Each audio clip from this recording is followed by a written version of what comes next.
কেটে দেখাচ্ছি কেমন হয়েছে ভিতরটা। এই দেখুন কত সুন্দর হয়েছে, আলুর পুরের মতো পুরো। এই দেখুন আর একটা আমি ছিঁড়ে দেখাচ্ছি। এই দেখুন পুরো একই।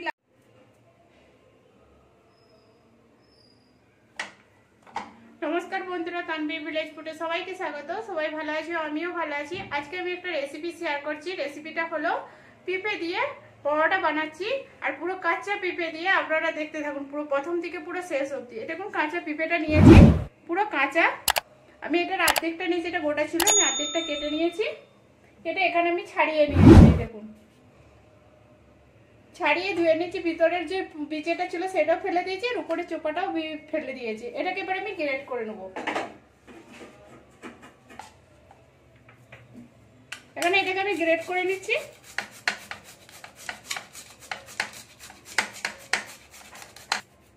এখানে এরকম করে গ্রেট করে নিচ্ছি, আর বাইরে গান হচ্ছে, যতটা পারছি আমি আওয়াজ দিচ্ছি। এই দেখুন এরকম করে করে পুরোটাই আমি গ্রেট করে নেবো। এই দেখুন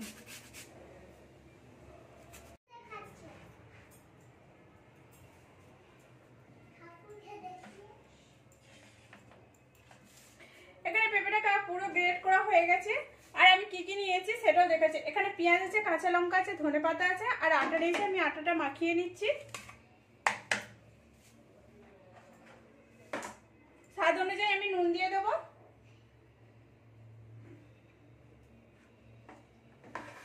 আর একটু আমি জোয়ান দিয়ে দিচ্ছি। জোয়ানটা আমি আধা চামচের মতো দেবো। আধা চামচের মতো জোয়ান দিয়েছি। জোয়ানটাকে আমি হাতে করে ঘষে নিচ্ছি।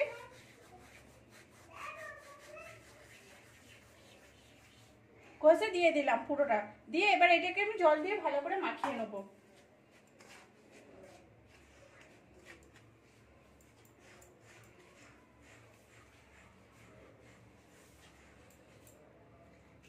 অল্প অল্প করে আমি জল দিচ্ছি। একবারে বেশি করে জল দিয়ে দেবে না, তাহলে পাতলা হয়ে যাবে। আর আমি বেশি এটা এটা আমার মাখানো হয়ে গেছে। এটা আমি নরমও খুব মাখাইনি, আর খুব টাইটও মাখাইনি। এই দেখুন এরকম করে আমি অল্প করে তেল দিয়ে দেবো। দিয়ে এটা ঢাকা দিয়ে রেখে দেবো। 5 মিনিটের মধ্যে ঢাকা দিয়ে রেখে দিচ্ছি। অল্প পরিমাণে তেল দিয়ে পুরো আমি দিয়ে দিলাম, মাখিয়ে দিলাম আটাটার সাথে। এটা আমি ঢাকা দিয়ে দেবো। ততক্ষণ পুরটা আমি বানিয়ে নিচ্ছি। এখানে পেঁপেটার যে জল রয়েছে, পেঁপেটার জলটা আমি নিচুড়ে নিচ্ছি, নাহলে পুরো জল জলে হয়ে যাবে, তখন কিন্তু পরোটাটা ভালো হবে না। এটা পেঁপেটার রসটা আমি পুরো নিচুড়ে নেবো এরকম করে। এই দেখুন জল বেরিয়েছে কতটা পেঁপেটা।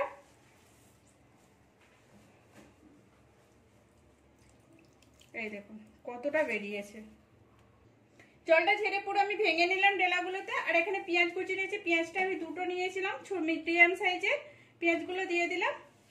3টে কাঁচা লঙ্কা কুচি করেছিলাম, কাঁচা লঙ্কাগুলোকে দিয়ে দিলাম।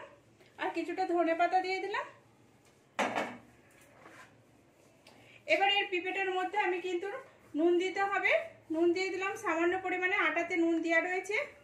হালকা হলদি দিলাম, আধা চামচেরও কম দিলাম।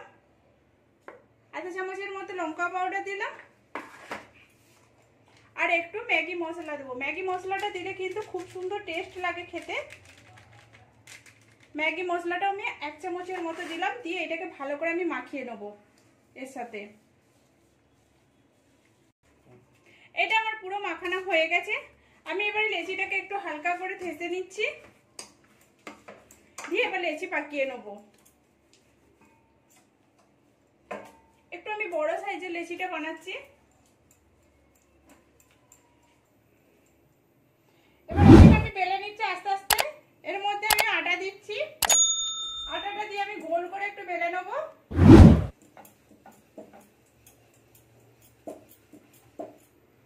হালকা করে আমি গোল করে বেলে নিচ্ছি।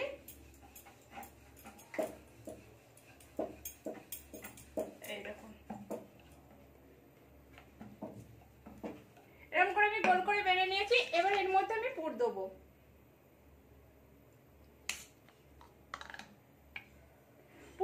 অল্প পরিমাণে দিতে হবে, বেশি দিয়ে দিলে কিন্তু পুরটা ফেটে যেতে পারে। পরোটাটা দিয়ে মাঝামাঝি ভাগ করে নিলাম, ভাগ করে পাট করে নিয়েছি। এটাকে এবার আর একবার ওইদিকে পাট করে নেবো, পুরো পরোটার শেপ দিয়ে দেবো। দিয়ে এবার হালকা আটা নিয়ে নেবো, দিয়ে এবার আস্তে আস্তে আস্তে আস্তে করে বেলে নেবো আমি। এই দেখুন, কিন্তু তাড়াতাড়ি বেলতে গেলে ফেটে যাবে, ফাটলেও খুব সুন্দর টেস্টি হবে। এই দেখুন আস্তে আস্তে আমি কেমন বেলে নিচ্ছি, কিন্তু খুব বেশি বড় বড় বড় করবো না, হালকা ছোট ছোট করে নিচ্ছি। আমার কত সুন্দর বেলা হয়েছে, এটাকে আমি দিয়ে দিচ্ছি। এরকম করে ভেজে নেবো পুরো।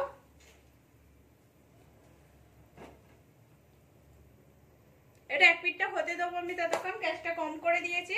আর একটা আমি বেলে নিচ্ছি এরকম করে। আমার এক পিঠটা হয়ে গেছে, আমি আরেক পিঠটা ভেজে নিচ্ছি। এই দেখুন লাল লাল হয়ে গেছে। এরকম করে আমি আগে ছেঁকে তুলে নেবো সবগুলো। এখানে আমার পরোটাগুলো ভাজা হয়ে গেছে, আমি এবার তেলেতে সেঁকে নিচ্ছি। পরোটাটা আমি দিয়ে দিলাম, এর মধ্যে তেল দিয়ে দিচ্ছি হালকা করে, কেন আমি পুরো ছাঁকা তেলে ভাজছি না, অল্প অল্প তেল দিয়ে আমি ভাজছি। আর এটা খেতেও খুব সুন্দর লাগবে।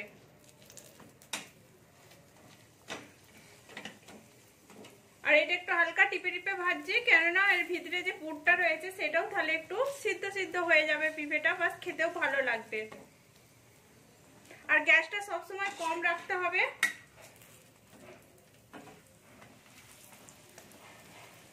এক পাশটা আমার হয়ে গেছে, কেমন লাল লাল হয়ে গেছে।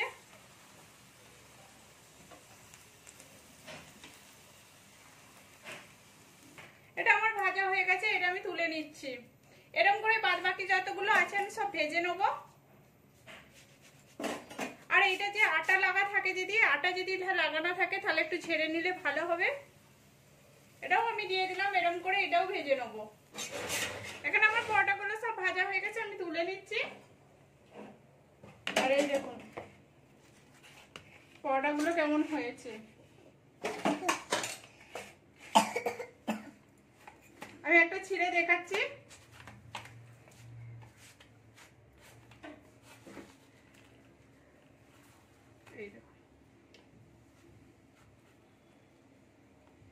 পুরো পুরটা রয়েছে, পুরটা কত সুন্দর লাগছে, পুরো আলু লাগছে, পুরো যে আলুর পরোটা বানালে যেরকম হয় সেরকম লাগছে। আপনারা এরকম করে বাড়িতে বানান, কেমন হয়েছে সেটাও কমেন্ট করে বলবেন। ভালো লাগলে লাইক করবেন, শেয়ার করবেন, সাবস্ক্রাইব করবেন আর পাশে থাকবেন। আর এটা গরম গরম খেতে খুব সুন্দর লাগে। এই দেখুন, আর এটা কতটা গরম হয়েছে আর একটা আমি দেখাচ্ছি, এটাও খুলে দেখাচ্ছি। এই দেখুন।